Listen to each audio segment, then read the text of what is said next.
Bienvenido, doctor José, para la ponencia el día de hoy. Muchas gracias, bienvenido. Y la Capacitaciones le saluda a esta plataforma virtual del Zoom. Doctor, bienvenido. Adelante, por favor. Le doy el pase. Listo, muchas gracias a la institución INLADES por la gentil invitación y a todos los que nos están escuchando en vivo y en directo a través de las plataformas de Facebook y bueno, también creo que acá por el Zoom. Bien, en primer lugar, hoy día vamos a hablar sobre un tema súper interesante, los derechos humanos en la era digital. De hecho, este es un tema bastante complejo, pero bastante también, eh, no tanto futurista, sino ya bastante realista, porque los avances tecnológicos han sentado un precedente que nunca se ha visto en la historia de la humanidad. Y eso va a afectar a todos los aspectos del ser humano, ¿no? En los aspectos sociales, en los aspectos políticos y por supuesto también en el aspecto jurídico. Los derechos humanos por los cuales nosotros hemos luchado, que nos ha costado conquistar a través de la historia, van a verse en muchos casos tremendamente sacudidos por la avalancha que representa el desarrollo tecnológico en este siglo XXI. Y hay que comenzarnos a preguntar sobre ¿qué va a ser de la configuración de los derechos humanos? ¿Qué va a ser de la democracia? ¿Cómo se va a tener, cómo va a afrontar el Estado constitucional estos cambios vertiginosos que la tecnología, la inteligencia artificial y la ciencia nos pone enfrente? ¿Cómo el Estado constitucional, los derechos fundamentales y los derechos humanos van a verse avasallados si es que no hay mecanismos, si no hay alternativas, si no hay procedimientos para que se puedan proteger adecuadamente? De hecho, eh, nosotros sabemos que a lo largo de la historia de nuestra civilización, los derechos humanos han pasado por tres etapas. La primera etapa, que es o que fue la etapa del reconocimiento de esos derechos. ¿Cuáles eran esos derechos? ¿Cómo estaban divididos? ¿Cuál era su clasificación? ¿Cómo debían garantizarse? De hecho, ese primer momento tuvo un hito histórico importantísimo, que fue la Revolución Francesa, finales del siglo XVIII, 1789, cuando estalla la revolución y con la revolución se reconoce a nivel internacional un conjunto de derechos inherentes al ser humano sin distinción de raza, credo, idioma, religión o cualquier otra índole, los derechos civiles y políticos.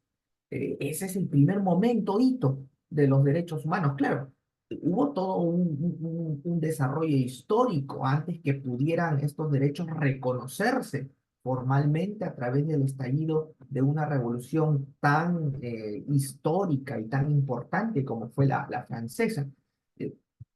Eh, de hecho, nosotros hablamos de la Revolución Francesa, pero fueron varias revoluciones que tuvo Francia, ¿no? La primera es la más conocida, la de 1789, pero también hubo una revolución en 1830, hubo otra en 1848, hubo otra en 1870. O sea, Francia ha tenido una serie de convulsiones políticas y sociales, pero encaminadas siempre al mantenimiento, al mejoramiento, al reconocimiento de los derechos que ya estaban de alguna manera catalogados como inherentes al ser humano.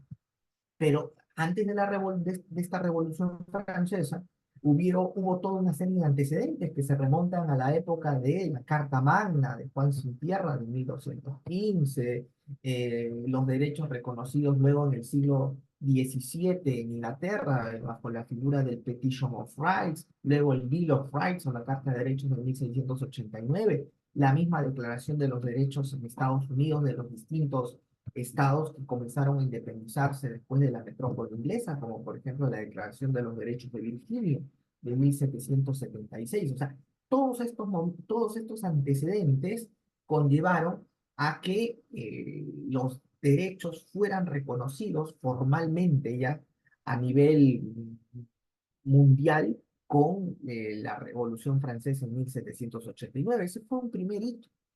Un segundo hito de los derechos va a ser su internacionalización, porque si bien los franceses, con su revolución, se señalaron que estos derechos eran inherentes a todas las personas, definitivamente, pues, no había un mecanismo internacional o garantías internacionales que permitieran proteger estos derechos cuando a nivel interno los estados no ofrecían la protección o las garantías debidas.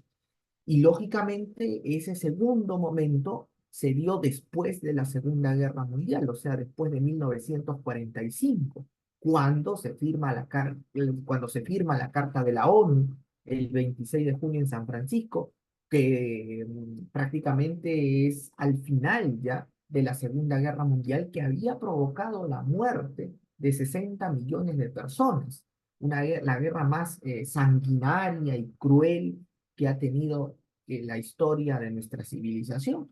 Entonces, ese momento marcó el segundo hito histórico de los derechos humanos, su internacionalización. Comenzó a proliferar los sistemas de protección de derechos humanos a nivel de Naciones Unidas, los sistemas de protección de derechos humanos a nivel regional, en Europa, en América, tardíamente en África, y obviamente los tratados internacionales sobre derechos humanos comenzaron también a germinarse por todas partes, ¿no? Y tenemos los pactos, la Declaración Universal de los Derechos Humanos del 48, los pactos internacionales de 1966, acá en el sistema interamericano, la famosa Convención Americana de 1969, el Protocolo de San Salvador, las diferentes convenciones interamericanas que forman el denominado bloque de convencionalidad en esta parte del mundo, como la Convención Interamericana de Belém do Pará, la Convención Interamericana para eh, prohibir los tratos inhumanos, crueles y degradantes, la Convención Interamericana sobre desaparición forzada, etcétera, etcétera. Y también, obviamente, paralelo a esos tratados, comienzan también a germinarse organismos internacionales de protección de derechos humanos, muchos de los cuales comienzan a recibir también denuncias individuales agotada la vía interna para promover, proteger y declarar la violación y el reconocimiento o protección de esos derechos. Por ejemplo, en el sistema universal, los comités de derechos humanos, el Comité de los Derechos Civiles y Políticos, el Comité de los Derechos Económicos, Sociales y Culturales. Acá en el sistema regional americano, la Comisión Interamericana, la Corte Interamericana. Europa tiene un sistema que integra dos cortes internacionales a nivel del Consejo de Europa. Tienen a la Corte Europea de Estrasburgo, el famoso Tribunal Europeo de Derechos Humanos, y a nivel de la Unión Europea tienen al Tribunal de Justicia de la Unión Europea. Cuentan con dos tribunales. Entonces, todo eso marcó el segundo hito histórico de los derechos humanos, su internacionalización. Pero luego viene ya eh, eh, pasada la edad, digamos, ya entrada la edad contemporánea, viene y pasado a la mitad del siglo pasado, viene el tercer momento histórico o la tercera problemática que los derechos humanos tienen o tienen que afrontar o vienen afrontando, que es la eficacia de estos derechos. A diferencia de las otras dos etapas anteriores, el reconocimiento y la internacionalización, el problema de la eficacia de los derechos humanos, ya entrado el siglo XXI, es un problema, una situación que todavía no ha llegado a concretizarse. Porque hablamos de que todo el mundo reconoce derechos humanos, todo el mundo reconoce tratados internacionales, organismos internacionales, todo el mundo se afilia a sistemas internacionales de protección de derechos humanos, tanto el universal como los regionales, pero el problema o la problemática de los derechos es el problema de su eficacia.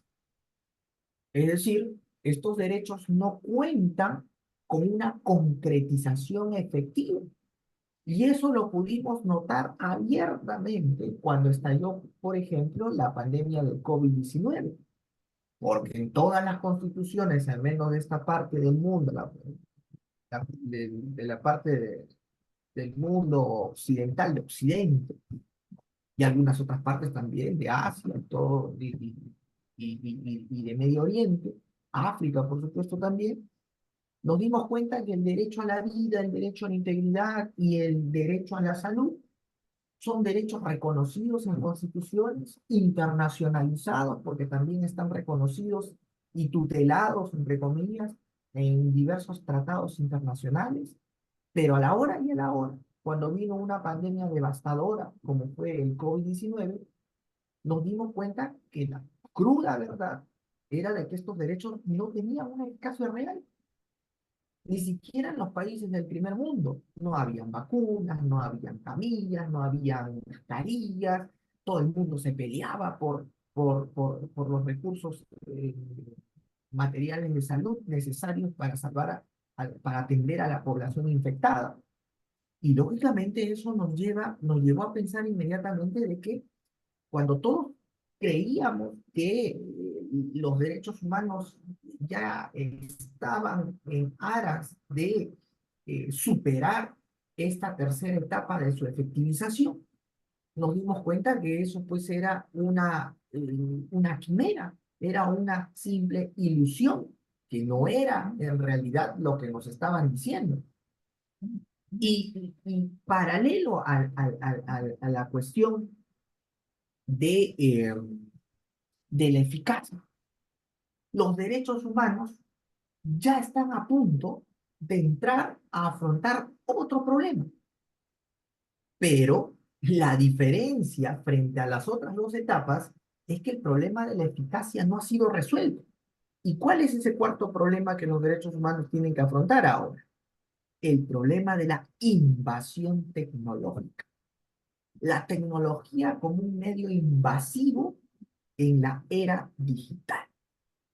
Hoy en día ya no estamos hablando de la edad contemporánea. La edad contemporánea para muchos terminó, culminó en 1989 cuando cayó el muro de Berlín. A partir de allí hasta la fecha ya estamos en otra etapa de la humanidad, de la civilización, de esta humanidad, de esta civilización, que es la edad digital, la era del conocimiento, la ciencia, la tecnología y la información. Y esta etapa está teniendo un avance, un progreso sin igual a lo largo de la historia. Esta etapa es producto de la cuarta revolución industrial, que es producto de la revolución cognitiva que acompaña a la humanidad. Recordemos que estas revoluciones eh, tecnológicas no se remontan solamente a la primera revolución industrial, se remontan hacia mucho, mucho tiempo atrás, hace 70.000 años atrás, cuando en el mundo pululaban diversos tipos de homos, o sea, no solamente estábamos nosotros, los sapiens, estaba el Homo neandertales, el Homo erectus, el Homo habilis, el Homo florensis, el Homo ergaster, el Homo heidelbergensis, el Homo antecesore. Habían muchas especies de Homo. En un momento dado, hace 40.000 años, solamente quedamos los sapiens, pero hace 70.000 años había muchos homos caminando en el planeta.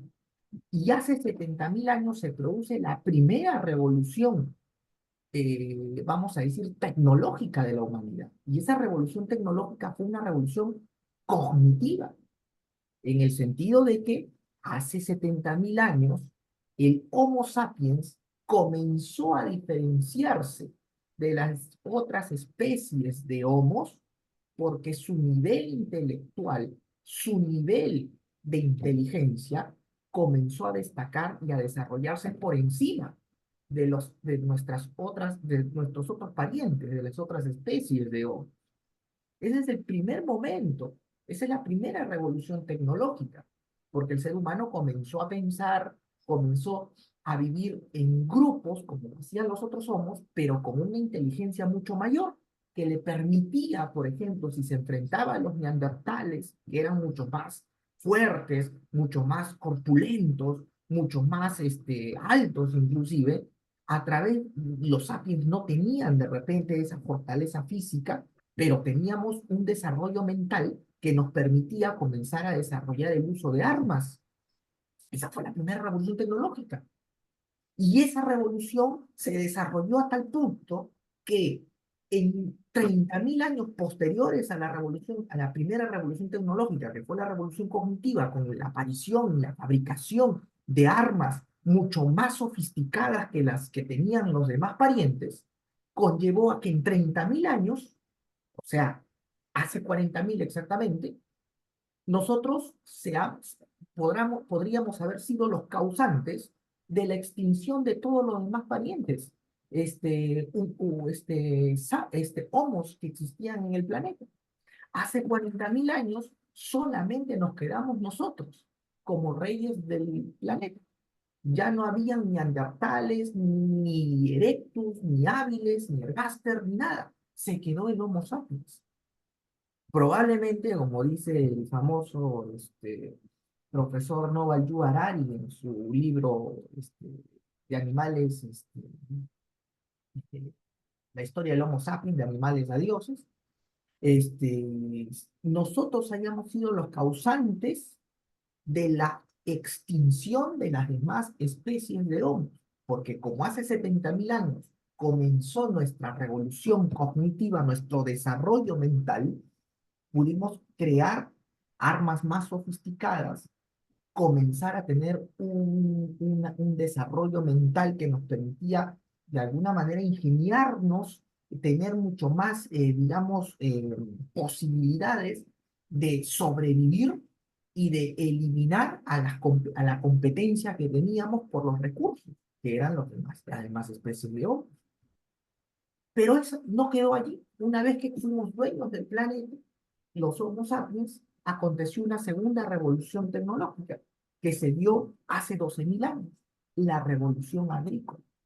Y esa revolución agrícola permitió que los sapiens, que vivíamos en grupos como nómades, nos convirtamos en sedentarios. Cuando el sapiens se asentó y comenzó a cultivar las tierras, conoció el desarrollo de la agricultura y le permitió, a través de la agricultura, poderse alimentar en un determinado territorio, se da la segunda revolución tecnológica de nuestra civilización, la revolución agrícola, que empezó hace 12.000 años.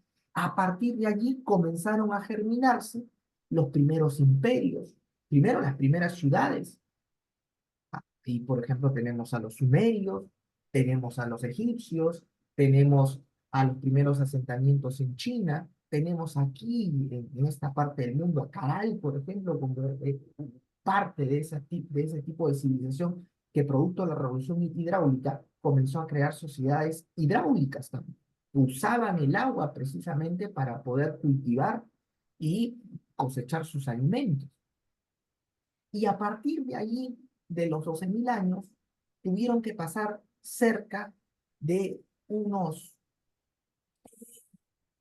10.000 años más para que comencemos a hablar de una tercera revolución que ya fue la revolución industrial con todos sus derivados. En el siglo XV, aproximadamente, en 1400, a partir de 1400, con el Renacimiento, comienza el ser humano a entrar a una revolución ya industrial, con el vapor que comenzó a permitir que podamos de alguna manera conquistar ya todo el territorio del planeta. No había zona del planeta que no pudiera ser conquistada por el ser humano, porque el vapor, la brújula, el descubrimiento de la pólvora, permitió que el ser humano de este Mediterráneo, de la zona, digamos, de la zona principal del corazón, donde se desarrollaba todo la historia principal, que era Europa, saliera hacia otras partes del mundo y comenzar a contactar con otras culturas que también se venían desarrollando, como en Asia, los chinos, los japoneses, y aquí en América, los aztecas, los incas. Y entonces el mundo se comenzó a interconectar, ya. No había zona del planeta donde el sapiens no podía llegar y imponer y conquistar territorio. Y entonces ahí comienza la revolución industrial, la primera revolución industrial, la revolución del vapor. La segunda revolución industrial fue la revolución de la electricidad.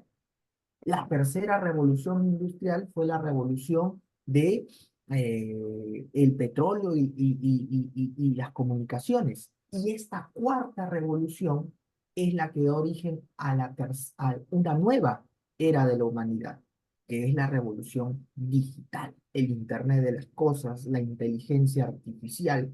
Y obviamente esta cuarta revolución industrial, a diferencia de las tres revoluciones industriales anteriores y a diferencia de las otras revoluciones tecnológicas, como la revolución agrícola hace 12.000 años o la revolución cognitiva hace 70.000 años, es una revolución que avanza a pasos agigantados. Fíjense que la revolución cognitiva, para que se logre consolidar, demoró 30.000 años, donde el Homo sapiens se convirtió a través de la revolución tecnología en amo y señor del mundo, pero pasaron 30.000 años. La revolución agrícola fue hace 12.000 años. Comenzaron a proliferar recién los imperios, la escritura, las ciudades, las sociedades hidráulicas, pero tuvo todo un tiempo, pasaron varios siglos para que esas revoluciones comenzaran a desarrollarse, a implantarse y a generar que el ser humano eh, extienda sus posibilidades de poder, sus posibilidades de propiedad, sus posibilidades de desarrollo. Pero esta nueva revolución industrial, que es la revolución digital, avanza de manera muy rápida, muy rápida. Y eso implica que la sociedad, tal cual como la conocemos, en unos pocos años, décadas, va a cambiar totalmente, totalmente. Porque a diferencia de cualquier otra revolución tecnológica anterior, la superinteligencia, las máquinas van a poder desarrollarse a tal punto que vamos ya a entrar a un conflicto en donde de repente, como dicen ya muchos teóricos del transhumanismo, estemos asistiendo al final del Homo sapiens y a la creación de nuevas especies Homo. Las otras especies se extinguieron por una cuestión darwiniana, ¿no? El hecho de la adaptación, la lucha por la supervivencia.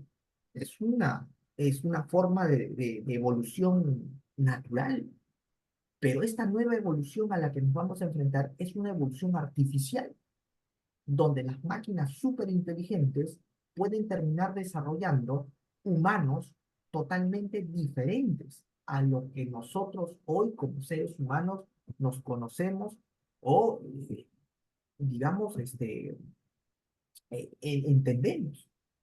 ¿Qué va a pasar cuando, por ejemplo, la biotecnología logre hacer de que nazcan niños con talentos y con habilidades superdotadas? ¿Qué va a pasar cuando a través de la nanotecnología se elimine la posibilidad de envejecer o se eliminen las enfermedades y se pueda lograr una especie de inmortalidad, que es, digamos, el santo grial por el cual muchos científicos soñaron a lo largo de la historia? ¿Qué va a pasar cuando los robots sean capaces de tener una inteligencia súper mayor a cualquier ser humano y logren de repente luchar por la hegemonía en el planeta? Todas esas situaciones nosotros las vamos a tener que afrontar y las vamos a tener que dirimir, porque ahorita todavía, por ejemplo, hablamos del Estado constitucional y hablamos de la cuestión de los derechos fundamentales y de los mecanismos y hablamos de los derechos humanos, pero recordemos que acá hay justamente el punto donde se encuentran las dos situaciones, tecnología y derechos humanos. Mientras que los derechos humanos todavía no resuelven el problema de su eficacia, la tecnología con su cuarta revolución industrial, que es la revolución digital, entra a tallar y entonces al momento de que ambos elementos se juntan o chocan, la tecnología va a ser tan avasallante porque como los derechos humanos todavía no logran ser eficaces totalmente, pueden terminar pues siendo realmente afectados, porque no va a haber forma de poderlos de alguna manera insertar o ver la manera de buscar alternativas para que la tecnología termine favoreciendo, termine no perjudicando a los derechos humanos y por el contrario, termine favoreciendo. Pero si no hay alternativas, porque todavía los derechos humanos no son eficaces, entonces entra la problemática y entra la incertidumbre. ¿Qué pueden hacer los derechos humanos frente a esta situación? Entonces, em, cuando se habla de los derechos humanos y en el siglo XXI, de hecho, los derechos van a tener que pasar por tres situaciones. Yo he vislumbrado tres situaciones, lo he escrito en un artículo que ha sido publicado por la revista del Tribunal Constitucional, que yo recomiendo que la lean. Está en la página web del Tribunal Constitucional. Mi artículo se llama El impacto de la inteligencia artificial en el siglo XXI. Y ahí yo he señalado que eh, los desafíos que los derechos humanos van a afrontar en los próximos años, al menos de manera general, se van a agrupar en tres ámbitos. El primer ámbito el primer desafío que van a afrontar los derechos humanos es el de que se van a tener que reconocer, producto de la era digital, nuevos derechos. Ese es un primer desafío. ¿Cómo reconocer nuevos derechos producto del avasallamiento tecnológico a todos los niveles? ¿Qué derechos humanos se van a poder reconocer? Por ejemplo, había un ejemplo que se lanzaba pues así de manera este, como para poder pensar, ¿no? Por ejemplo, van a venir los coches o los autos automáticos, ¿no? Los autos que ya no van a necesitar un chofer, que van a ser manejados, conducidos por inteligencia artificial. Y lógicamente que en un principio estos autos van a tener el beneficio, ¿no? Se podría decir, de que van a minorar los accidentes porque van a estar conectados con pistas inteligentes, con semáforos inteligentes y lógicamente no vamos a tener un chofer que pueda caer pues en el alcohol y que maneje con grado de alcohol o que sea imprudente al momento de manejar y todo ello. Probablemente los accidentes bajen dramáticamente, los accidentes vehiculares, porque la inteligencia artificial no va a tener el mismo parámetro de error que un ser humano. Y por ende la sociedad pues se va a inclinar por los autos con inteligencia artificial. Eso es aplaudible. De hecho, ya hay un problema, ¿no? ¿Qué va a pasar con la cantidad de choferes que van a quedar pues rezagados? Porque probablemente los autos con inteligencia artificial van a invadir pues el mercado en los próximos años. Pero pongamos que por más que la máquina sea muy inteligente, tenga una programación brillante y todo lo demás, se cometa un accidente y el auto con inteligencia artificial mate a una persona. ¿Quién va a ser el responsable ahí? ¿El programador? ¿Va a ser responsable el vendedor del vehículo? ¿Va a ser responsable el usuario? ¿Quién va a responder allí frente a un accidente? Porque hay un problema que el derecho va a tener que responder. Entonces, ahí, por ejemplo, en este tipo de problemas que ahora no los vemos, pero se van a dar en un futuro ya muy cercano, van a probablemente surgir, reconocerse nuevos derechos que justamente van a surgir producto de la invasión tecnológica hacia los derechos humanos. Por ejemplo, se podría también hablar, he hablado de los beneficios que podría acarrear el hecho de que la biotecnología mejore a los bebés desde el momento en que se encuentran en el vientre materno. Por ejemplo, si alguien tiene dinero y a través de la biotecnología pueda asistir a una clínica y le dice a la clínica y al doctor, doctor, yo quiero que mi hijo tenga ojos verdes, mida 1,90 m, tenga un nivel intelectual pues cercano al de Einstein, tenga un porte de atleta, no sufra de ninguna enfermedad, es tanto, muy bien, le pago porque tengo las posibilidades. Se podría hablar en ese momento de un derecho al mejoramiento biológico. Va a aparecer ese derecho, se puede reconocer, se puede hablar de que podemos nosotros reclamar en un futuro el derecho a la mejora biológica, teniendo en cuenta de que estamos hablando de una persona que asiste a una clínica y que puede pagar. Si es que el médico le dice, por todo lo que usted me está diciendo, quiere un niño casi perfecto, bueno, sí, lo hacemos, pero vale 1 millón. La persona dice, bueno, acá tengo el millón, se lo pago. Pero él tiene 1 millón y las demás personas, podríamos hablar que él va a tener el derecho a que su descendencia tenga una mejora biológica, pero que hay de los demás que no tengan los recursos para ello.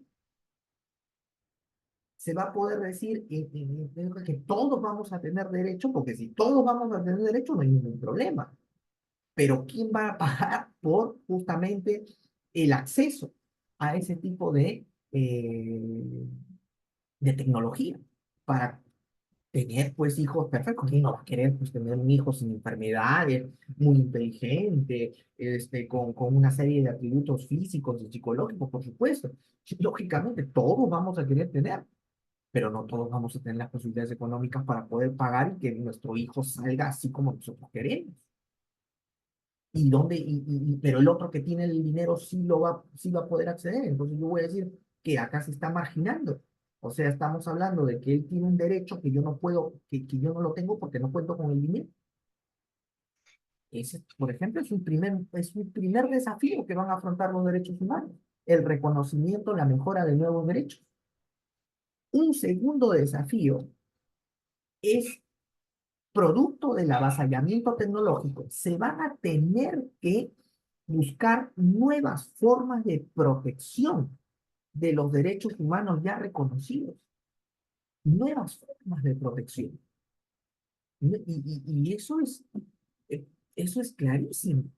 Por ejemplo, hoy en día la tecnología es tan avanzada que el Internet, por ejemplo, entra pues cualquier cantidad de información, a tal punto que si, por ejemplo, se difunde en una red social una información de carácter privado o reservado sobre mi persona, en menos de 1 hora esa información pulula por todas las redes, por Facebook, por YouTube, por WhatsApp, por todos lados. ¿Quién responde por ese atentado a mi privacidad? ¿Qué mecanismo se va a poder utilizar, un mecanismo eficaz para poder contrarrestar la vulneración a mi privacidad que va a acarrear la afectación de mi derecho al honor, la buena reputación, la imagen, intimidad, etcétera, etcétera? ¿Cómo puedo yo usar algún mecanismo contra gigantes tecnológicos que muchas veces ni siquiera tienen todo el control de la información? Porque de repente yo denuncio a Google, Google elimina la información, pero la información ya está en Yahoo, o de repente está en el WhatsApp de alguien, o está, por ejemplo, en algún software que ya ha sido pues, guardado por alguien y que tranquilamente lo puede difundir en la Deep Web o en la Dark Web, que es, digamos, la zona de Internet pues oculta, la zona donde hay este, una serie de cosas que a simple vista no se ubican o no se pueden ver.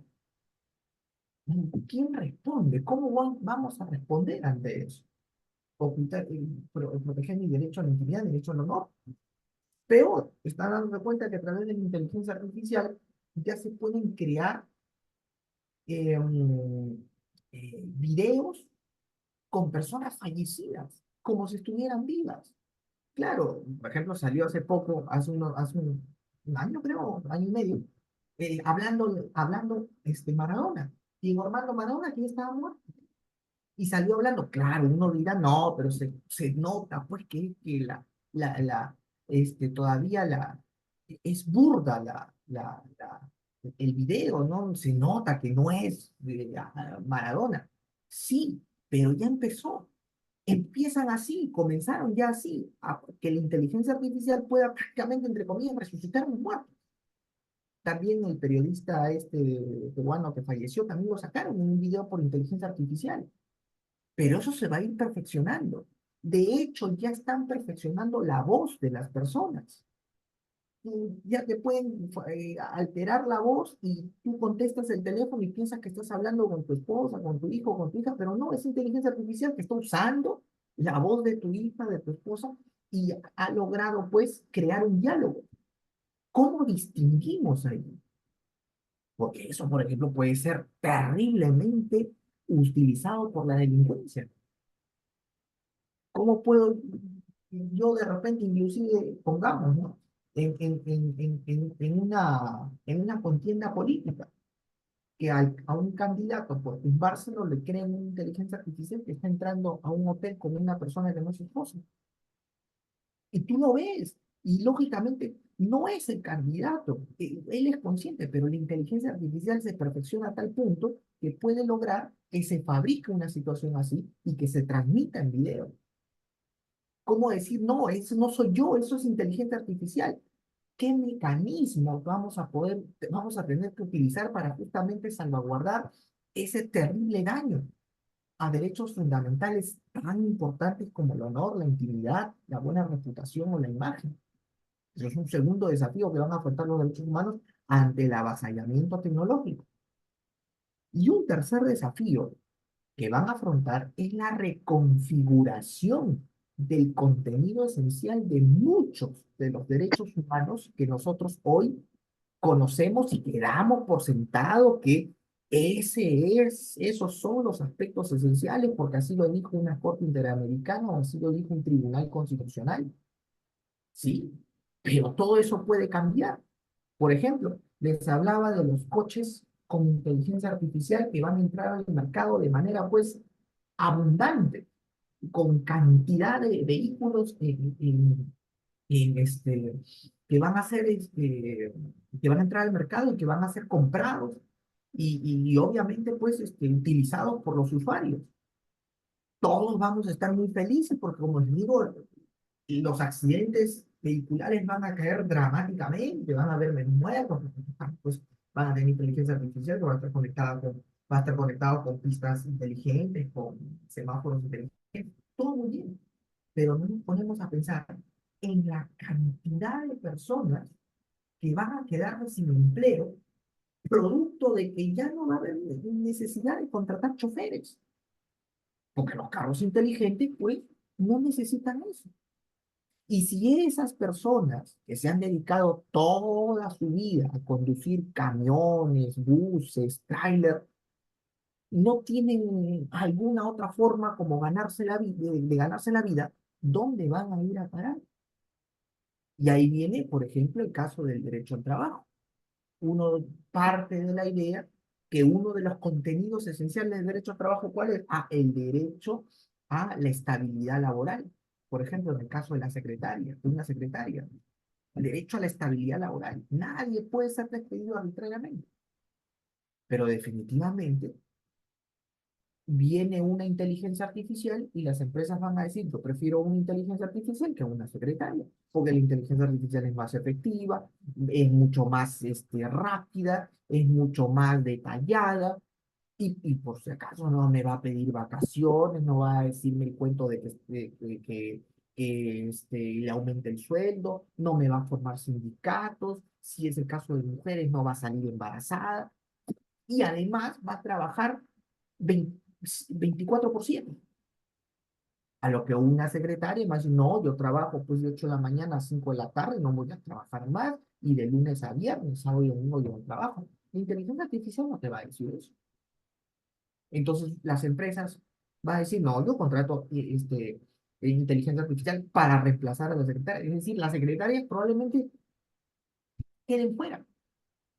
Y muchos empleos y muchas profesiones van a terminar siendo reemplazados los humanos por robots con inteligencia artificial. Entonces, ¿dónde va a quedar toda esa bolsa de personas sin empleo? Como alguien decía, cuando se habla del derecho al trabajo, en un primer momento se luchó porque haya una cuestión de respeto a ciertas condiciones como 8 horas o un descanso semanal, condiciones laborales idóneas, adecuadas, razonables para una persona. Se logró. Luego el derecho al trabajo siguió evolucionando en su desarrollo, en su contenido, y luego se luchó por la estabilidad. ¿Eh? Se logró la estabilidad. Pero hoy en plena era digital, con el avasallamiento de la tecnología, ya no vamos a poder hablar de estabilidad. Ya no vamos a poder hablar de estabilidad. Y es más, ya no vamos a poder hablar ni siquiera de explotación, porque por primera vez en la historia va a haber un grupo de personas que van a ser inempleables, porque van a ir a tocar la puerta de una empresa y le van a decir, señor, acá está mi currículum, quiero que me contrate. La empresa va a decir, no lo necesito. No, no, acá están los robots, no lo necesito. Y la persona que se ha dedicado toda su vida a hacer ese oficio, ¿dónde lo metemos? ¿Dónde lo insertamos? Entonces ahí el derecho al trabajo va a sufrir en cuanto a su contenido esencial una reconfiguración. Ya de repente no vamos a hablar de estabilidad, vamos a tener que hablar de flexibilización laboral, en donde la adaptación y la innovación van a ser elementos consustanciales al derecho al trabajo porque no hay otra forma de concebirlo, no hay otra forma de protegerlo. Voy a decir la estabilidad, pero ¿cuál estabilidad? Ya la tecnología avasalló. De repente se van a crear, lógicamente, nuevos empleos donde muchos trabajadores van a tener que insertarse. Pero claro, yo hablo de personas de repente jóvenes, pues no 20, 30 años, que pueden, por ejemplo, reparar robots, el mantenimiento de máquinas, de software, el estar pendiente de que la inteligencia artificial con sus programas funcione tal y como es. Claro, eso para una persona joven tal vez se pueda lograr, pero para una persona de 50, 60 años, ¿ustedes creen que va a tener los años, va a tener el tiempo para irse a sentar y estudiar cómo funciona un robot o cómo pueden mantener un programa con inteligencia artificial? Eso va a ser casi imposible. Habrá, pues, de repente por ahí unas personas, pues, destacadas que tengan el tiempo, pero la mayoría de personas, pasadas los 40, 50 años, ya no, ni siquiera van a contar con la disponibilidad del tiempo para hacerlo porque necesitan mantener a su familia, mantenerse de ellos. Entonces, eso va a ser un gran problema, justamente, que obviamente nos va a llevar al tercer desafío o reto de los derechos humanos en el siglo XXI, la reconfiguración del contenido esencial de varios derechos conocidos en la actualidad. Muy bien, entonces, más o menos por ahí va el impacto de la tecnología en los derechos humanos. Ahora, eh, hablemos de algunos derechos en concreto, ya que pueden terminar siendo afectados en cuanto a su reconfiguración, protección, contenido esencial eh, por parte de la tecnología. Por ejemplo, el derecho a la vida. Hablemos del derecho a la vida. El derecho a la vida, como todos sabemos, es un derecho fundamental o un derecho humano elemental. Para muchos, el derecho a la vida es el principal derecho humano. El Tribunal Constitucional ha establecido que el derecho a la vida tiene dos aspectos esenciales. El derecho a no ser privado arbitrariamente de la vida y el derecho a la vida digna. Ese último aspecto esencial conlleva a que ahora el derecho a la vida tenga una discusión en cuanto a algo concreto, que es, por ejemplo, el problema de la eutanasia. El problema de la eutanasia, que es conocida también como la muerte digna. Algunos dicen que la eutanasia sí debe ser parte debe ser un derecho humano o parte del derecho a la vida. ¿Por qué? Porque si el derecho a la vida tiene un componente que significa vivir dignamente, entonces la contracara de eso es morir también dignamente, ¿no? Muy bien, ese es un tema que se discute. Otro tema que se discute con respecto al derecho a la vida es el tema del aborto.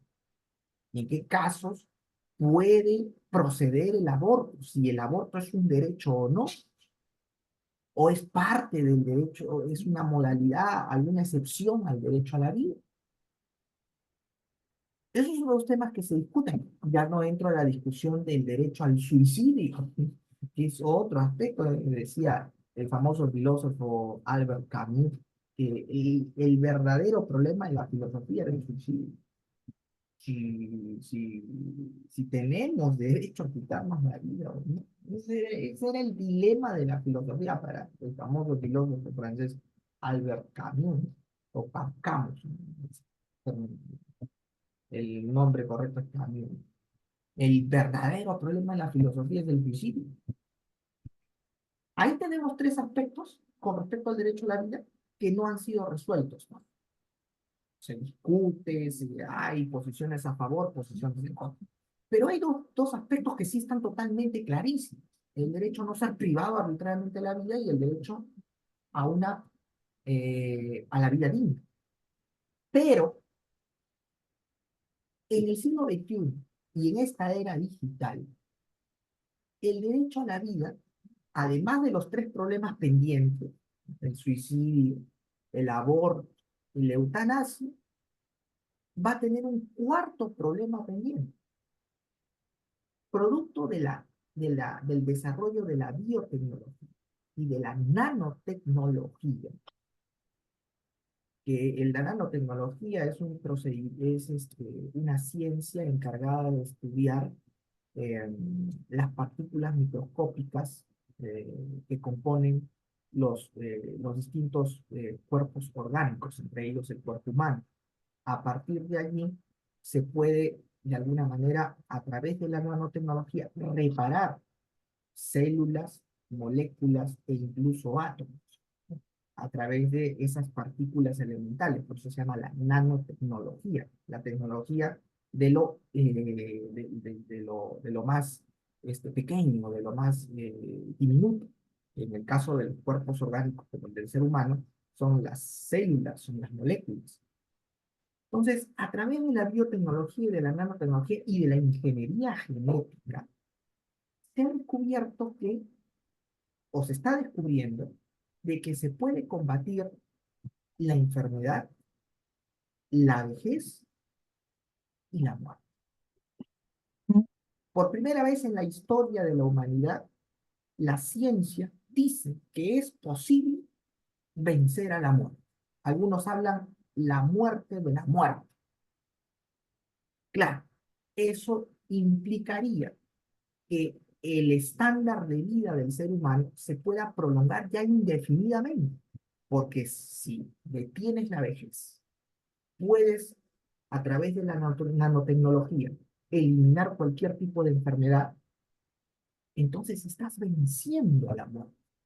No absolutamente, ¿no? Porque como alguien dijo, uno sale de la puerta de su casa y le cae un misil y explota en mil pedazos, no hay forma, pues, que la ciencia pueda hacer nada al respecto. Pero mientras que no ocurra algo así, la vejez y la enfermedad, que son las causas que mayor eh, incidencia tienen en la muerte, que de alguna manera producen mayores muertes en el ser humano, van a ser eliminados.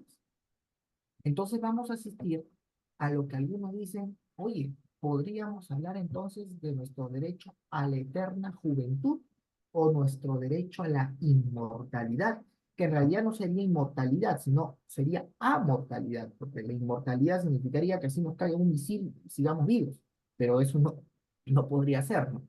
Pero la mortalidad significaría que vamos a poder vivir indefinidamente. Va con el desarrollo tecnológico, cuando la tecnología y la ciencia te digan, sí, sí es posible que una persona pueda vivir indefinidamente porque sí se puede parar la vejez, y eliminar cualquier enfermedad. Los seres humanos vamos a poder reclamar que la vida ya está teniendo un nuevo aspecto esencial, que sería el derecho a la amortalidad o inmortalidad, en lenguaje común y corriente. Tendríamos un derecho a reclamar la inmortalidad. Claro, si eso lo estás fabricando en un laboratorio, en una clínica, eso te va a costar. Y entonces se van a armar grandes debates en los parlamentos y en los tribunales cuando una persona acude y diga, yo quiero acceder a este derecho y no cuente con los recursos para hacerlo. ¿Cómo se va a responder ante eso? Podríamos hablar de un nuevo aspecto esencial del derecho a la vida, el derecho a la inmortalidad o eterna juventud. Eso es un tema, por ejemplo, que va a estar en discusión. Y todavía el derecho a la vida no soluciona sus otros tres problemas, ¿no? Como la eutanasia, el aborto y el suicidio. Pero ya se va a hablar de la inmortalidad o de la eterna juventud. Porque eso ya es una realidad.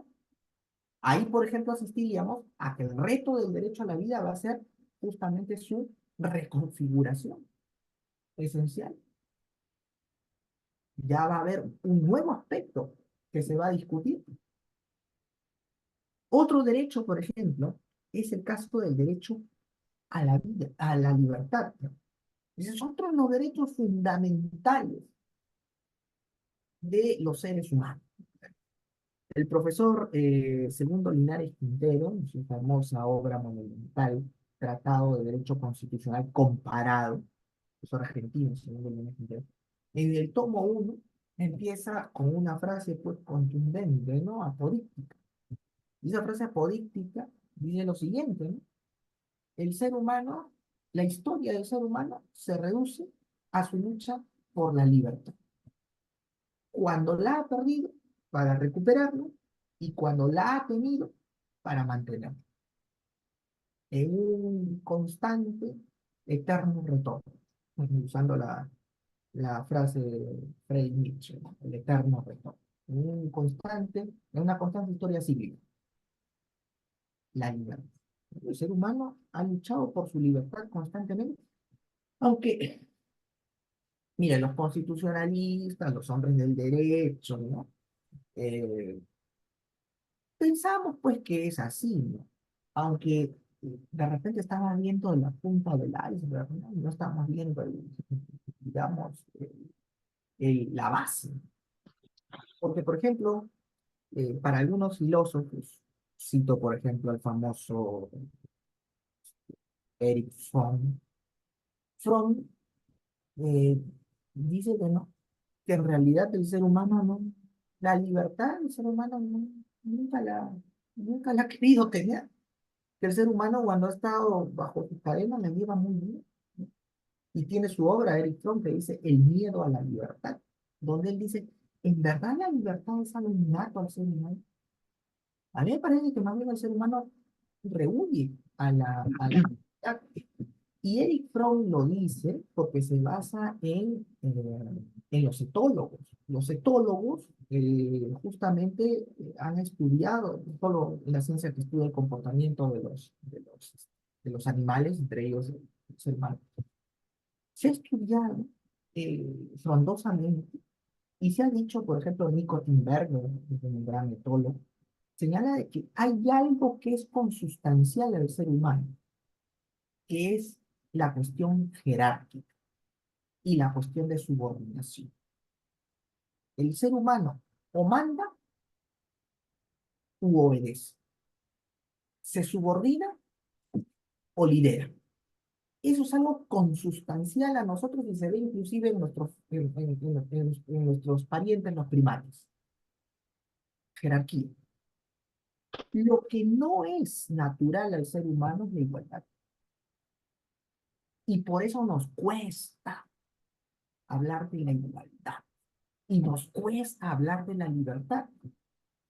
Porque hay seres humanos que nacen con el don de mando, esos pues son los que lideran.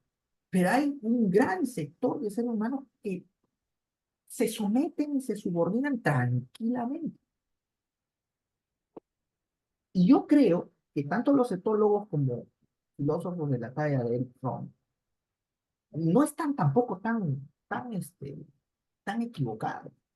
Fíjense, en la actualidad, en pleno siglo XXI, cuando hablamos de que la democracia triunfó y todo lo demás, oiga, dense cuenta que en países europeos, en países del primer mundo, mucha gente está tranquila con sus gobiernos dictatoriales. Y acá, por ejemplo, en países con grandes problemas políticos y sociales, se busca y muchos hablan y quieren a un dictador. Jerarquía. Hay hombres que nacen para mandar y no hay hombres que nacen para obedecer. Parece que se extrañara que el ser humano no se sintiera cómodo en una democracia y extraña las autocracias, los totalitarismos. Y cuando hay problemas, todos quieren un gobierno fuerte. Miren en China, Xi Jinping, miren en Rusia, a Putin, miren en Europa, a Erdogan en Turquía, a Víctor Orbán en Hungría. Ni hablar de países del Medio Oriente, ¿no? Como los ayatolas, miren a Corea del Norte con Kim Jong. Y acá mismo, en países de América, tienen, acá en el Perú mismo, mucha gente dice queremos un dictador, porque a veces esto de la libertad, muchos dicen que es artificial. Pero bueno, nosotros los conservadistas, o muchos conservadistas consideran que no, la libertad es inherente, ¿vale? Pero es muy discutible, ¿no? A la luz de los hechos, a la luz de la historia. Sin embargo, vemos que esa libertad en este siglo XXI va a ser tremendamente también tocada por la tecnología. Ya está siendo tocada y nosotros no nos damos cuenta. ¿Qué va a pasar cuando las computadoras, los robots, la inteligencia artificial termine decidiendo por nosotros? Y es más, nosotros voluntariamente le demos esa potestad. Ustedes se dan cuenta que la tecnología avanza a tal punto que ya está en muchos aspectos sucediendo eso. Tú te vas a Netflix, por ejemplo, y te gustan las películas de terror, entonces pones una película de terror y al día siguiente vuelves a prender Netflix y como arte de magia te salen 50.000 películas de terror. En el Facebook tú entras a buscar algo que te llama la atención, algún tema en específico, y al día siguiente entras a tu Facebook y tu Facebook mismo te direcciona a esos temas específicos. Entonces, eh, claro, justamente hay muchos aspectos que ya la inteligencia artificial está llenando, incluso en el derecho, ¿no? En el derecho. Pero ya, digamos, como que el algoritmo te lee, sabe lo que te gusta, sabe lo que quieres, sabe lo que buscas. ¿Qué va a pasar cuando los algoritmos, que justamente son, vamos a decir, las neuronas de la inteligencia artificial, te terminen conociendo más a ti que tú mismo? Ponte en el caso de una persona, y eso se va a ver, de una persona que tiene mala suerte en el amor. Tiene mala suerte en el amor, siempre se equivoca, escoge a una persona, sea hombre o mujer, ¿no? Que siempre te sale. Viene un programa con inteligencia artificial y la inteligencia artificial dice, no te preocupes, entra tus datos, tus gustos, y háblame qué te gusta, qué no te gusta, todo lo que... Y la misma inteligencia artificial te dice, mira, de todas estas alternativas, esa tienes que escoger. Hay 20 candidatos que tienen de alguna manera que he logrado que sean compatibles contigo. Mira, tienes 20 y yo te recomiendo esto. Entonces tú dices, a ver, vamos a intentar, y pum, ya, se conocen con la persona. Y maravilla, encontraste el amor de tu vida. Esa persona le va a decir al amigo o a la amiga, yo encontré, porque el programa me seleccionó. Y mira, no se equivocó. Y comenzamos, entonces vamos a poner ese programa y todo el mundo comienza a entrar al programa. De un momento a otro, Uno de los grandes dilemas del ser humano es la toma de decisiones. Pero cuando nosotros le deleguemos las decisiones a las máquinas, estamos renunciando a nuestra libertad. Nos vamos a volver en esclavos de las máquinas y conscientemente. Y ahí viene lo que dicen los etólogos, ¿no? ¿En verdad el ser humano quiere ser libre o quiere que decidan por él? Es más práctico que se decida por él. Ahí nos vamos a dar cuenta y vamos a comenzar a entrar en el dilema de que si la libertad en verdad es un derecho natural o consustancial al ser humano o no. Porque mucha gente va a agarrar, que la tecnología haga todo por mí. Es más, votaciones, no, ya para qué. Mira, inteligencia artificial, hay 20 candidatos, ya, vota por mí por el mejor. ¿Para qué? Oye, inteligencia artificial, tengo que tomar decisión en este trabajo, ya, tómala por mí, yo ya me he sentido porque al final nos vamos a convertir en autómatas y esclavos de la tecnología. Y a diferencia de cualquier otra forma de esclavitud, esta esclavitud va a ser abiertamente consentida. ¿Qué va a pasar con el derecho a la libertad cuando la inteligencia artificial termine tomando decisiones por nosotros porque nosotros mismos le estamos delegando esa situación?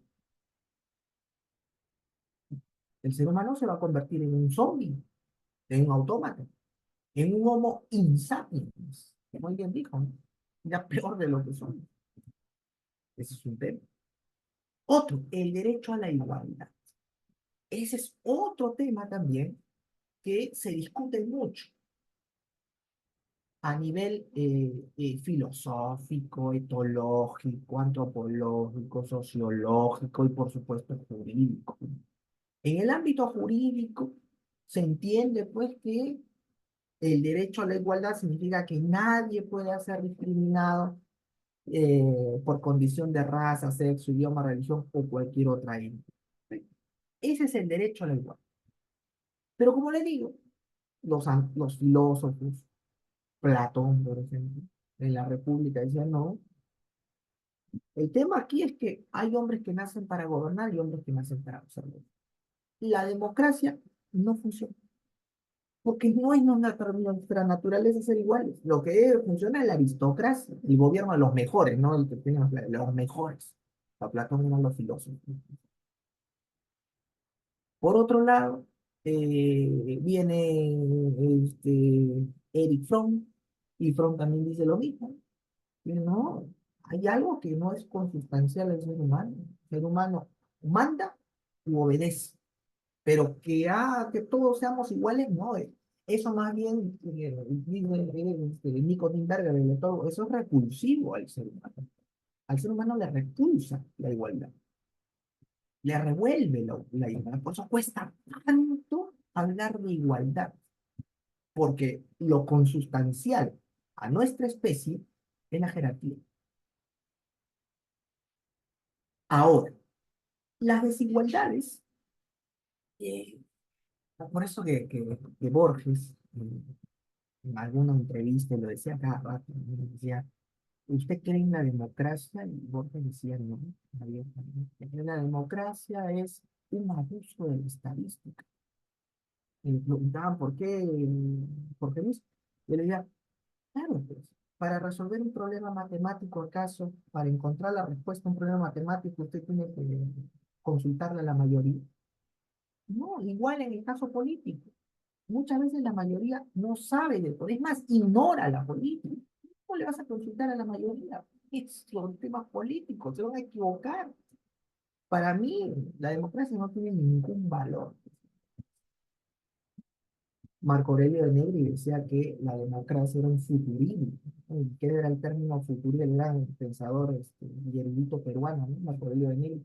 Él le decía también, no es futurible. Futurible significa en el diccionario que está sujeto a condiciones que, si se cumplen, se da.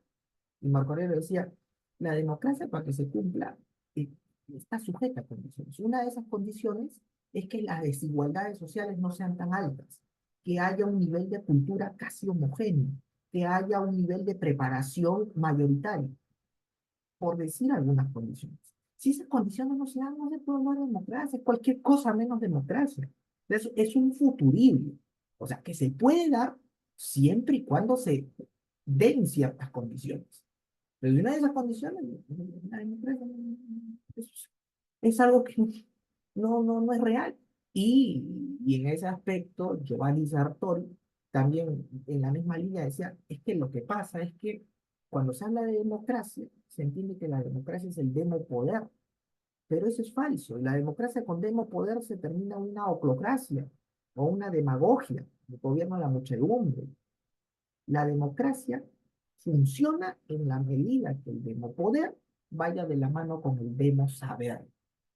Es decir, si una sociedad está evidentemente preparada en cultura, en conocimiento, una sociedad pues bien educada, bien formada, ahí está la democracia. Pero cuando no hay una sociedad preparada culturalmente, no hay una sociedad con una educación adecuada, eso no es democracia, es demopoder, es el gobierno pues de la muchedumbre. La muchedumbre pues es la oclocracia, es la degeneración de la democracia. Entonces, por esos aspectos es que muchos hablan de que la democracia pues no es viable. Y ahí está el derecho a la igualdad. ¿Cómo lograr que todos seamos iguales sin distinción de raza, sexo, idioma o religión? Hasta ahora, hasta ahora, en la historia de nuestra civilización, sí ha habido diferencias en cuanto a los seres humanos, han sido diferencias artificiales. Por ejemplo, se nos ha diferenciado por cuestión de sexo. Las mujeres menos que los hombres, o sea, el patriarcado. Se ha diferenciado, se ha discriminado por cuestión de castas sociales, la nobleza y la plebe. Se ha diferenciado por cuestión de raza. La, la raza aria o la raza blanca por encima de la cobriza o de la amarilla. Pero todas esas diferencias o discriminaciones han sido artificiales, porque finalmente todos somos iguales, o sea, biológicamente hablando. El gran problema que se va a afrontar en el siglo XXI es que va a aparecer una nueva forma de discriminación que el ser humano nunca en estos 300.000 años que tenemos, el Homo sapiens apareció hace 300.000 años, en estos 300.000 años al menos de nuestra civilización, porque no sabemos si han habido otras en ese lapso, pero en esta civilización que nosotros tenemos en la actualidad, en todo este tiempo no se ha visto nunca una diferenciación biológica. Porque las diferencias, como le digo, son artificiales, ¿no? El sexo, porque uno es mujer y el otro es hombre. Pero al final, pues, todos tenemos los mismos músculos, los mismos huesos, todos vamos a morir, todos nacemos igual, o sea, o porque tú eres negro y yo soy blanco, o sea, pero al final todos somos iguales biológicamente. Pero ahora la tecnología va a abrir una nueva diferencia y que el ser humano no sé si está preparado para afrontarla. La diferencia artificial, biológica. Como les decía, ¿qué va a pasar cuando un laboratorio le ofrezca a una persona el paquete en donde se señala que el bebé que acaban de engendrar, ¿cómo lo quiere usted? Bueno, yo quiero que mi hijo tenga ojos verdes, mida 1,90 m, tenga la capacidad mental de Einstein, tenga el cuerpo de un atleta, no tenga ninguna enfermedad y que tenga los mejores genes sabidos y por haber. Muy bien, señor, perfecto. Vale 1 millón. Ya, acá está el millón. No todos vamos a poder acceder a esas mejoras. Y entonces se va a crear por primera vez en la historia de nuestra humanidad una diferenciación de castas biológicas.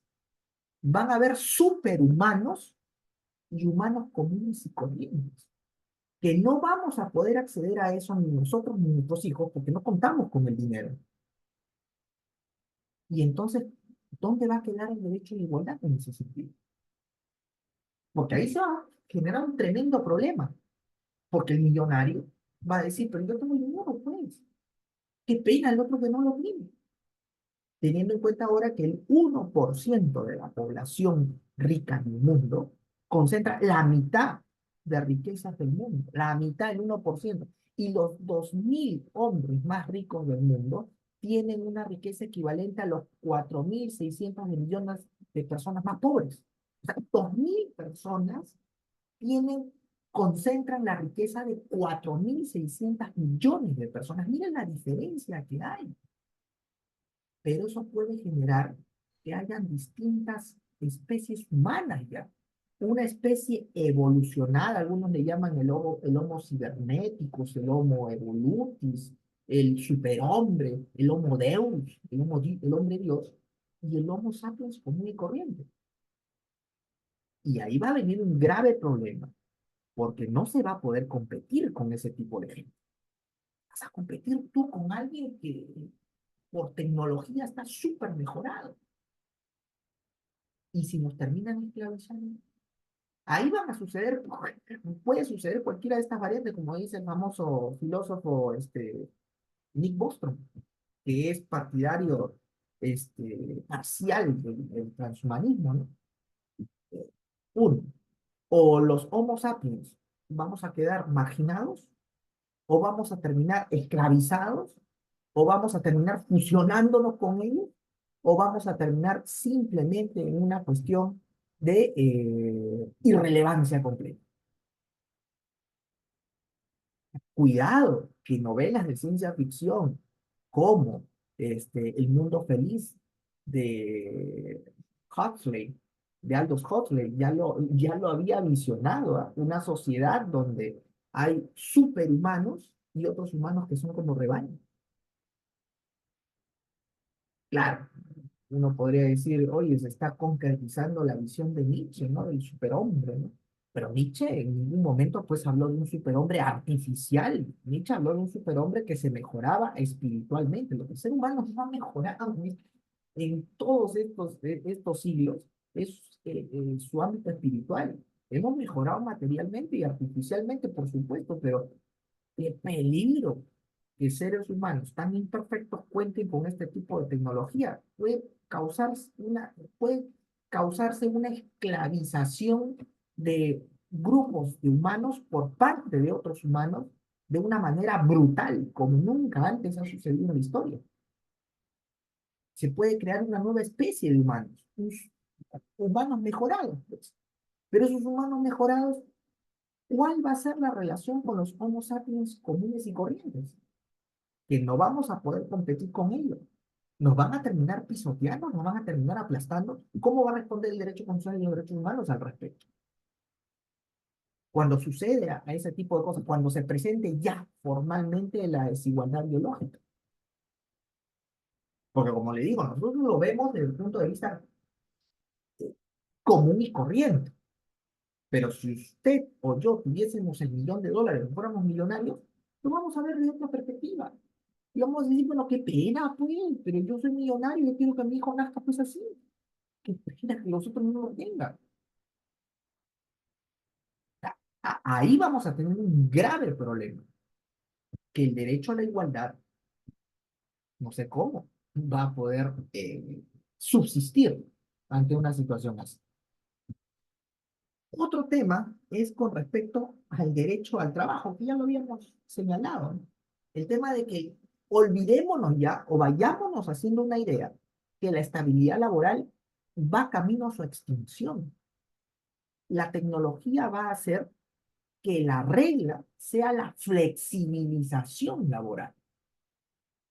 Por más que digamos que nos seguimos, no se va a poder. Esto es como un alud, donde tenemos que subirnos a la luz y tratar de surfear en el alud, porque lo contrario nos va a arrasar. Cuando muchos empleos, muchos oficios, muchas profesiones sean reemplazadas por los robots o las inteligencias artificiales, lógicamente va a haber una gran cantidad de seres humanos inempleables, irrelevantes, porque nadie los va a querer. No va a ser como la esclavización, ¿no? En la esclavitud más bien se luchaba porque no nos desgasten, no nos sobreexploten. No, aquí ya no va a haber explotación. Aquí va a haber irrelevancia. No, no te quiero. Vas a ir a todas las empresas de vida por él y todas las empresas te van a decir, lo siento, no hay empleo. No hay empleo, ¿por qué? Porque no me interesa. Lo que tú haces, lo hace una inteligencia artificial, un robot. Y el robot produce 20 o 50 veces más que tú y no me genera problemas, no me habla de descanso, no me habla de horas de trabajo, no me habla de extras, no me habla de permisos, no me habla de huelgas, nada de eso. ¿Qué le vas a decir al empresario? No, contrátala, pero no se puede, libre mercado. Pero ¿cómo vas a regular el libre mercado? Y frente a una cantidad de gente que se va a quedar inempleable, como digo, en la más absoluta irrelevancia. Los estados, los gobiernos tienen que comenzar a adelantarse ya a través de políticas públicas porque van a comenzar con empleos, digamos, no tan complejos, choferes, secretarias, este, call center, qué sé yo, cuestiones pues asistenciales, pero después van a ir aumentando.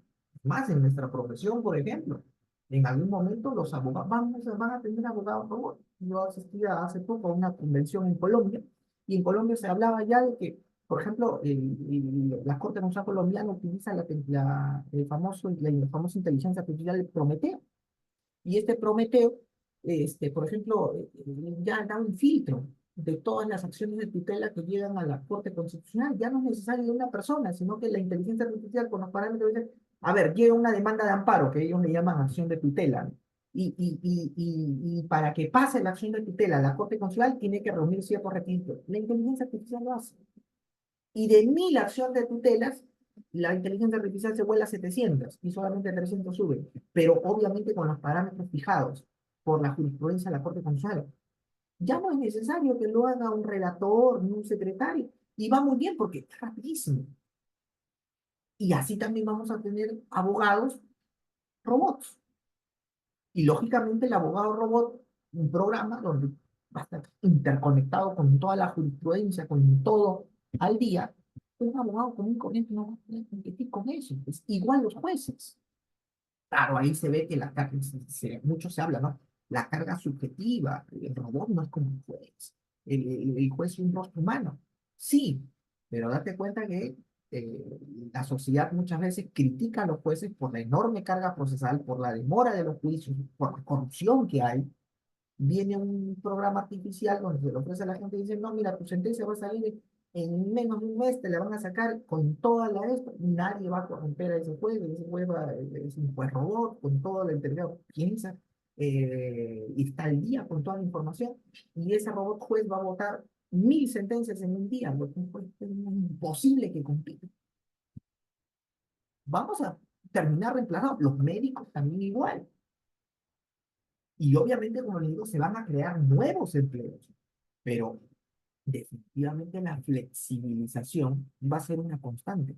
Nosotros vamos a ver en los próximos 20 o 30 años el ocaso de muchos empleos que ya no van a ser realizados por el hombre, sino por la máquina.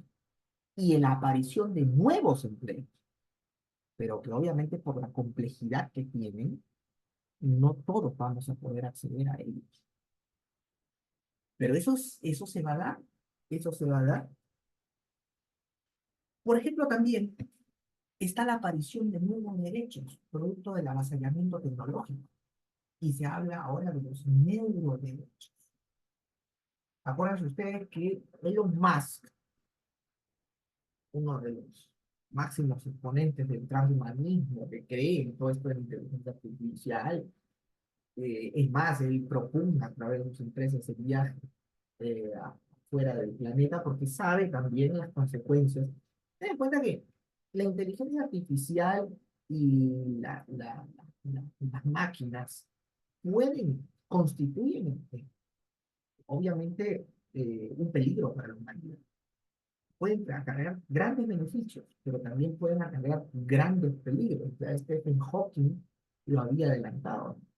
Stephen Hawking antes de morir dijo esto de que las máquinas sean súper inteligentes es algo muy bonito, pero eh, muy peligroso, puede conllevar un error.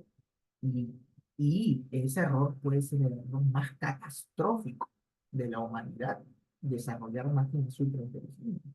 Y Michio Kaku, que es otro científico, divulgador, astrofísico, también lo ha advertido, ¿no? Oigan, cuidado, porque creamos inteligencia artificial, robots que van a pensar mucho más, van a tener una inteligencia mayor a la humana, ya, muy bien, todo perfecto, pero no nos olvidemos de dejar un botón rojo, ¿no? Para que cualquier cosa, ¡pum!, apretemos el botón y lo desactivemos. Sí.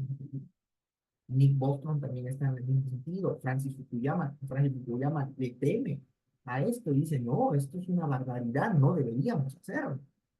Pero lo hecho es que se va a hacer y puede acarrear beneficios, eso también.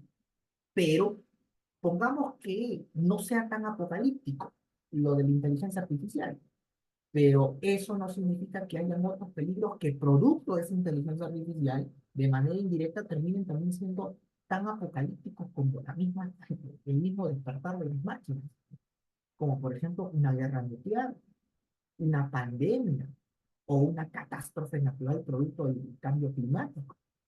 El ser humano en los próximos años se enfrenta a eso. Uno de los peligros que podría acarrear nuestra extinción como especie es la inteligencia artificial, pero no es el único. Ahí está la amenaza de una guerra nuclear, está la amenaza de una pandemia con consecuencias temibles. El COVID-19 no fue nada, la pandemia de la peste bubónica, por ejemplo, o la peste negra que apareció en los siglos XIII y XIV en Europa y que se llevó a la mitad de Europa. Y en ese momento todavía no había, no se había descubierto América. O el caso de una catástrofe natural producto del cambio climático, que ya es indetenible, ¿no? Entonces, Elon Musk, consciente de estos peligros a los que el ser humano se acerca en los próximos años, bueno, pues el tipo está desarrollando sus cohetes que quieren viajar a la Luna, que se considera como una cuestión, un plan de contingencia, creo yo, en el fondo, de que si cualquier cosa o desgracia pasa en el planeta, pues que los pocos seres humanos que puedan salir tengan otros lugares en el sistema solar donde puedan, pues, de alguna manera salvarse, ¿no? De un aspecto que pueda ocurrir en el planeta o que la misma especie humana también comience a desarrollarse y conquistar otros mundos, como alguien dijo, ¿no?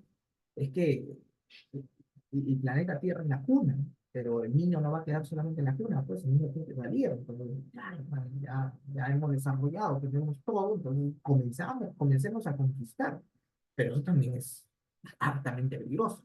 Bueno, pero el hecho que aparte de su programa espacial de Elon Musk tiene su empresa llamada Neuralink, que es justamente la encargada de trabajar con inteligencia artificial para el diseño, la mejora cerebral del ser humano.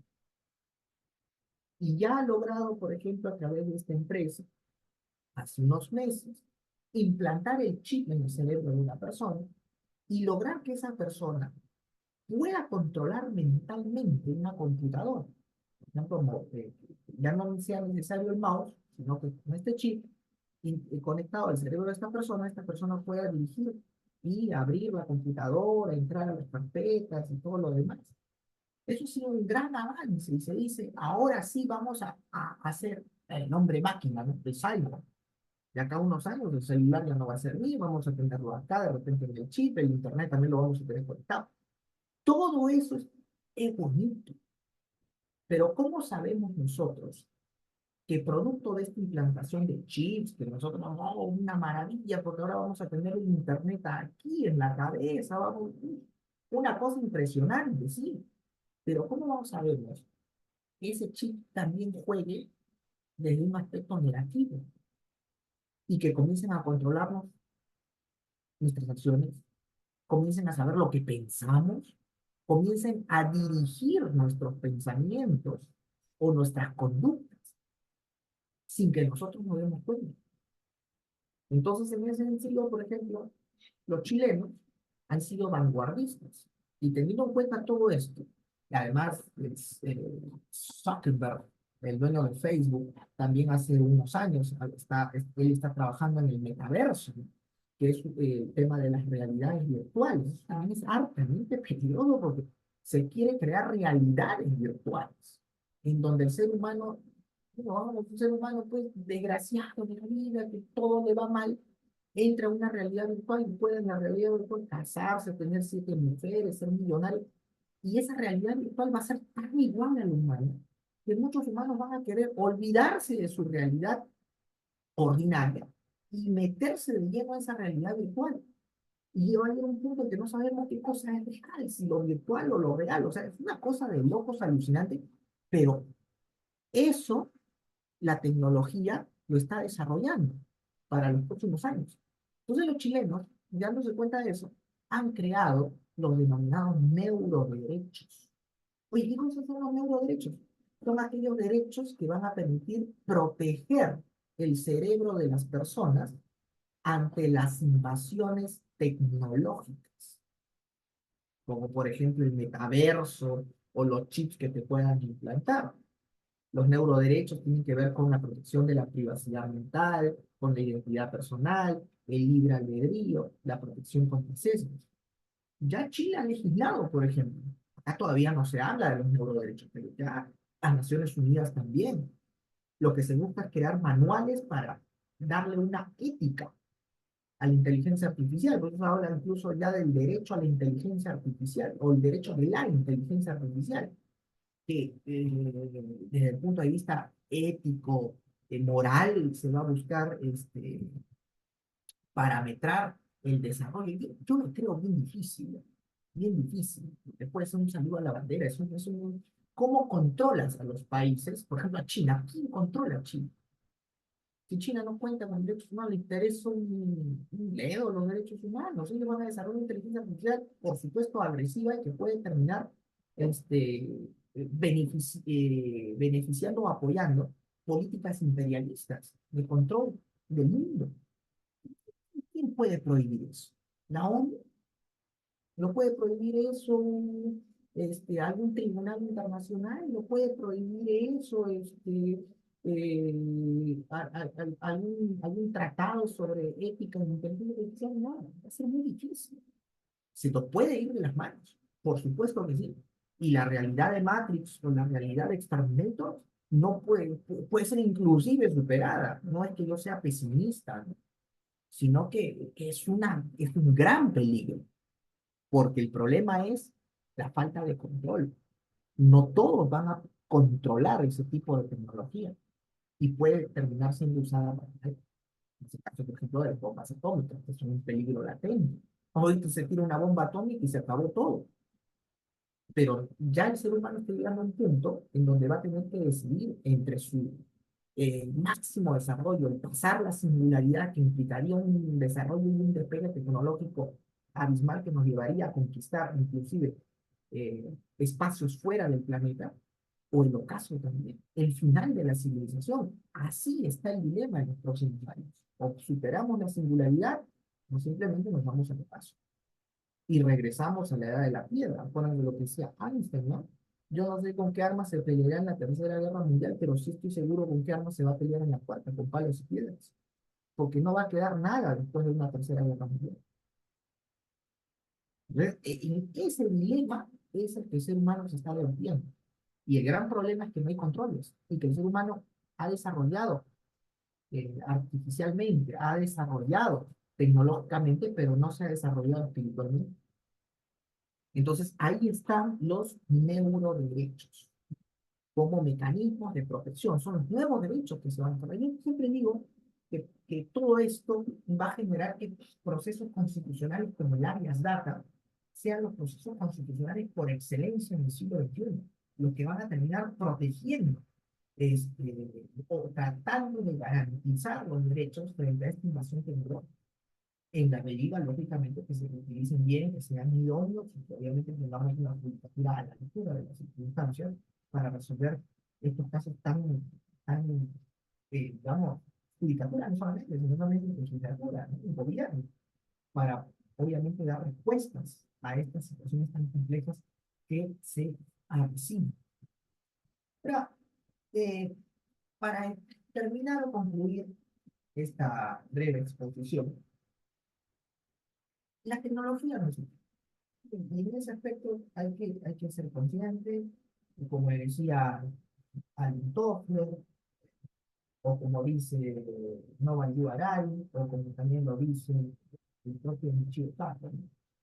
La tecnología va a desarrollarse y se seguirá desarrollando. El problema es que la tecnología nos sirve a nosotros, y no que nosotros terminemos sirviendo a la tecnología. Va a llegar un momento en que algunos dicen o consideran que la democracia se va a volver tan digitalizada y vamos a terminar en la no utopía, sino en la distopía de la famosa novela de 1984 de Orwell o la novela de Aldous Huxley, El mundo feliz, donde solamente va a ser una democracia pintada y de fantocha, pero obviamente va a haber un grupo de seres humanos rebaño, controlados, subordinados totalmente, esclavizados totalmente, y un grupo de superhumanos que con toda la tecnología a su servicio va a controlar e imponer el mundo. Y asistiríamos a una dictadura digital brutal, como nunca antes se ha visto en la historia. Eso sería pues algo distópico, ¿no? Que es lo que se busca no se haga. Pero yo considero que si sorteamos, es muy difícil. No quiero caer en pesimismo, quiero ser optimista, en algo optimista. Aunque yo pienso un seguidor de Schopenhauer en ciertos aspectos, y en unos aspectos soy pesimista con respecto a los seres humanos. No, que no cree en el ser humano, porque considero que el ser humano es una especie totalmente pues, eh, llena de defectos, egoísta, ambiciosa, y que además no es tampoco que sea malo porque quiere, sino que está diseñado, nuestra esencia, jerárquica, ritualista, territorialista, y eso es muy difícil de cambio. Tal vez, como decía Cicerón, por ejemplo, cultivando el humanitas, ¿no? Cultivando el espíritu, ¿no? Volviéndonos humanos. Cicerón decía, hay hombres humanos y hombres humanoides, ¿no? Los oides es algo similar, es uno que no cultivan el espíritu, pero el hombre humano es el que cultiva el espíritu. Entonces, para perfeccionarse, tratar de controlar nuestros demonios, tenemos que cultivar el espíritu, pero en una sociedad tan materialista como la actual, eso es muy difícil. Y yo creo que si Nietzsche avisoró el superhombre allá a fines del siglo XIX resucitara, Nietzsche diría se acabó, van a su extinción, se van a extinguir, se van a autodestruir, porque el superhombre que yo mencioné era que cultivaba el espíritu. Y ustedes no han cultivado el espíritu, se han desarrollado materialmente. Y es un gravísimo, ¿no? Porque el desarrollo tecnológico que ahora tienen va a terminar en que tengan ustedes las armas para autodestruirse. Y yo lo he dicho, miren, estamos al borde de una tercera guerra mundial, paralelo al desarrollo tecnológico. Los derechos humanos no se logran utilizar y se han entrampado allí y ya se viene el problema del avasallamiento tecnológico.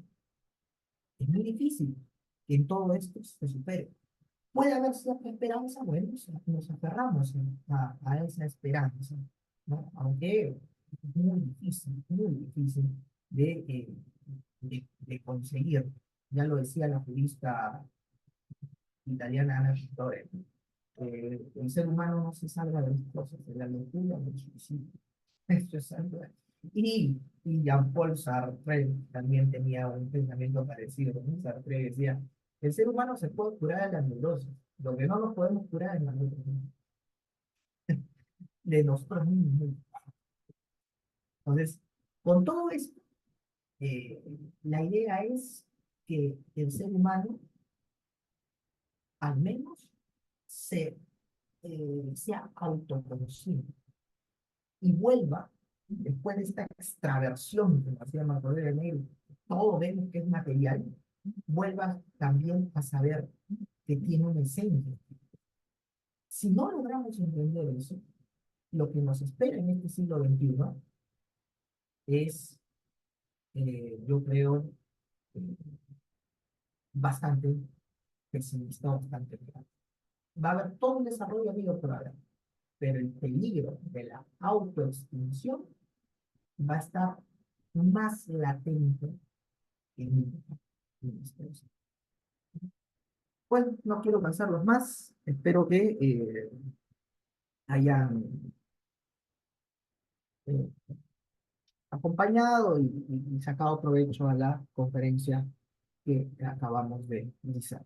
Muchísimas gracias a INLADE por la invitación.